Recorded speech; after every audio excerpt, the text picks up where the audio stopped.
Hey everyone, so the other day I was chatting with some friends about No Rest for the Wicked, and we started throwing around a ton of ideas, stuff we'd love to see added to the game. Sure, there's a lot the devs can polish and improve, but the real question is, what's actually missing? What features, mechanics, or content would take this game to the next level? Before we dive in, I'd love to hear your thoughts too. If you've got your own ideas or something you wish the game had, drop a comment below. Let's get a real discussion going and maybe the devs will listen. Let's start with the smaller quality of life features. Number 1. Photo mode and UI toggle. We need a photo mode. This game is beautiful. Seriously, the lighting, the environments, the armor detail, it all deserves to be captured. And I get it. The top-down angle might make a full photo mode tricky, but at the very least, give us the option to hide the UI completely. No health bar, no menus, just a clean screenshot.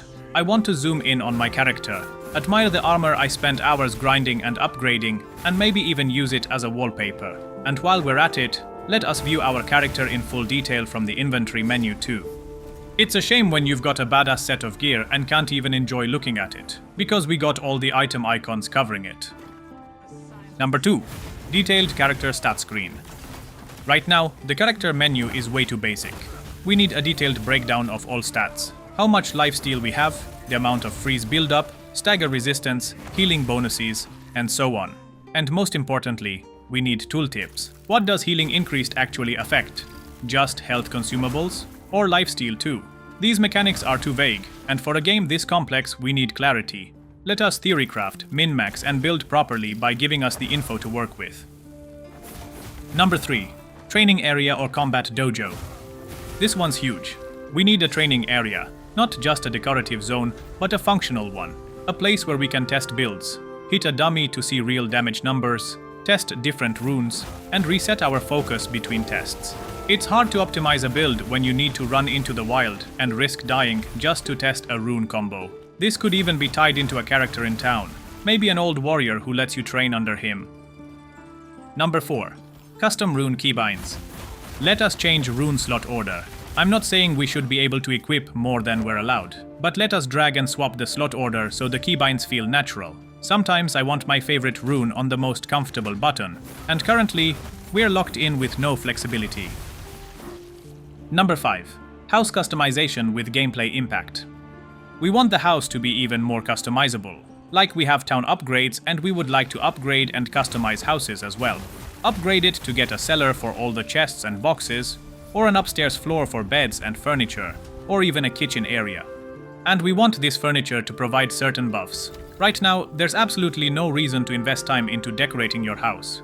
Every piece of furniture should provide a buff, or extend the duration of a buff. Buffs can be something simple like stamina increase, or stamina regeneration, or even extend the hunger by +1. Any buffs will do. Just give us a reason to actually invest in the decoration system. Number 6. Lore journal and unlockables. Now we have a journal, but it's lacking a lot. We want a lore journal with unlockables. Something that logs all the enemies we've encountered, the weapons and runes we've found, and even the food and gems. But not just a list. We want detailed entries with stats, descriptions, and maybe even lore tied to them. It could be like a codex that slowly fills up as you play. This information could be unlocked progressively. For example, in Monster Hunter, the more you fight a monster, the more details you learn. What it's weak to, what it drops, what status effects work best, or even just to show how many times you've defeated a boss, so you can proudly brag to your friends about your skills. Maybe after defeating a certain boss a few times, the journal tells you what elements it's weak to, or how it reacts to specific weapons. This gives players a way to prepare smarter for tough fights, instead of relying solely on trial and error. The best example would be the bestiary from The Witcher 3, that has all the information of all the enemies in the game. Number 7. Echoes of other players. One of my favorite ideas came from a friend. A kind of Whisper of Fallen Warriors system. Similar to Elden Ring or Dark Souls, where players leave messages behind. Ghostly echoes showing players performing an emote, solving a puzzle, or warning you of a trap. Maybe even showing where someone died. This would make the game feel more alive. Even if you're playing solo, seeing other players' traces gives that sense of community and mystery. And I don't think it's that hard to implement. You don't even need full co-op. Just player messages or ghost replays would be enough.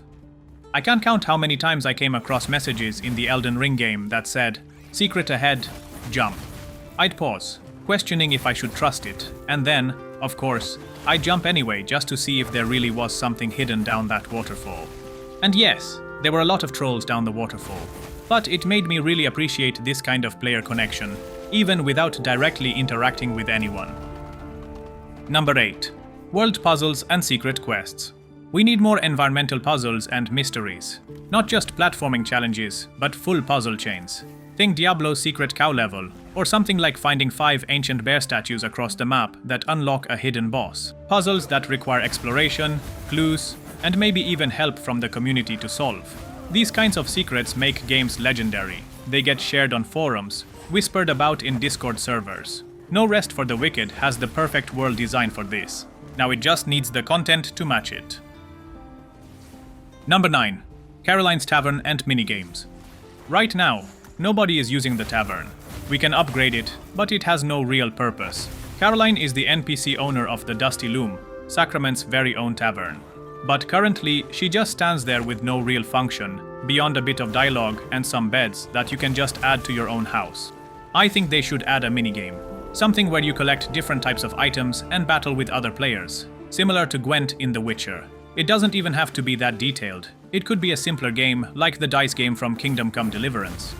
Introducing a collectible minigame like this would drastically enhance the game and give players another way to earn or lose money. The more you upgrade the tavern, the more famous or difficult opponents start showing up. And the harder the game, the bigger the income potential if you win. Another idea is to make the tavern the place where a new mechanic is introduced. Alcohol. Each type of drink could give you a huge boost to one stat while lowering another. For example, one might max out your strength but drop your health significantly, letting players choose to play dangerously or go for risky burst builds. This could open up even more interesting mechanics. Just like the mushroom quest for the alchemist, when you're drunk, you might see or interact with things you normally can't, like hidden paths, NPCs, or puzzle elements. The tavern could also be turned into a player hub, where you can see other players walking around showing off their shiny weapons and armor, or where you can directly challenge others to minigames. Or they could take it even further, and implement a brawling system where players can go 1 versus 1 in a fistfight mini-arena inside the tavern. There are so many ways to make this work, and it would finally give the tavern a reason to exist, make use of the upgrade system, and add more roleplay and variety to the world. Number 10. Animal companions. There are lots of cats and dogs around the town. And yes, you can pet them all. That's great. It adds charm to the world and a nice moment of connection. But what if it didn't stop there? What if petting was just the beginning? Imagine being able to bond with individual animals. You see the same dog hanging around the market every day. One day you give him a bone or a cooked dish. The next day he starts following you. Eventually he's waiting for you outside your home, tail wagging. Maybe one day he even leads you to something, a buried stash, or a hidden quest you didn't know about. Each animal could have a bit of personality. Some might love attention, some might be skittish and take time to warm up. Maybe there's a grumpy old cat behind the forge who only shows up if you feed her fish 5 days in a row. Once she trusts you, she starts napping in your house, or even shows you a hidden spot behind the blacksmith's shop. It's not just for roleplay either.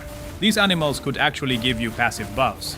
Cats might give you better stealth buffs like increased backstab damage, or straight up give you gem materials as friend gifts. Pets could boost your farming by giving you a boost to the number of materials you get when you chop up trees or mine ore. Maybe you even make them full pets that follow you and pick up items for you. Or instead of picking up items, the dogs, for example, can dig up spots, and the cats can fish for you. They could even use this system for a small reputation tracker. The more animals you've bonded with, the more people in town start treating you differently. Maybe a quest opens up because someone saw you taking care of strays. It doesn't need to be complicated. Just interactions that grow over time, small rewards, unique behaviors. The animals are already in the game. You can already pet them. Now it's time to give them a reason to stick around. And finally, we have meaningful side quests. I left this for last because I truly believe this is what could turn No Rest for the Wicked from a great game to a masterpiece. The main story is good, no doubt, but the games that stay with us for years are the ones with unforgettable side quests. Not fetch quests, not go complete 5 Crucible runs. I mean the deep story-rich ones. In Kingdom Come Deliverance, one of the best quests has you investigating a murder. You talk to villagers, follow clues across the region, chase down a suspect, only to end up failing the final confrontation. And afterward, you're sent to do something simple, like feed hay to horses, just to wind down and end up with a satisfying meal and complete the quest. That's immersive storytelling that also implements tasks in a way that doesn't feel like grinding. In The Witcher 3, you've got iconic moments like the talking horse quest, or luring a goat with a bell. Silly, but memorable.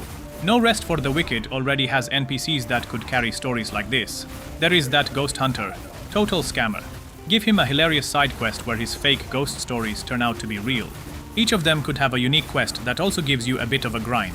You go do a mundane task like gathering some herbs, but get ambushed by some thieves. Or you need wood from a specific place, but a warrior wants to duel you and won't let you gather it. These are just a few ideas that come to mind on the spot. I'm quite sure Moon Studios can come up with something even more memorable for the quests. There are so many possibilities for them to add engaging stories. Moon Studios clearly has the talent for storytelling. They just need to bring that same level of creativity into their side quests. And that's it. We actually came up with a lot more ideas, but these are the main ones we've brainstormed and talked about the most. Now I want to hear from you. What features do you want to see added to the game? What do you think is missing in No Rest for the Wicked? If you liked this video, consider subscribing. Thanks so much for watching.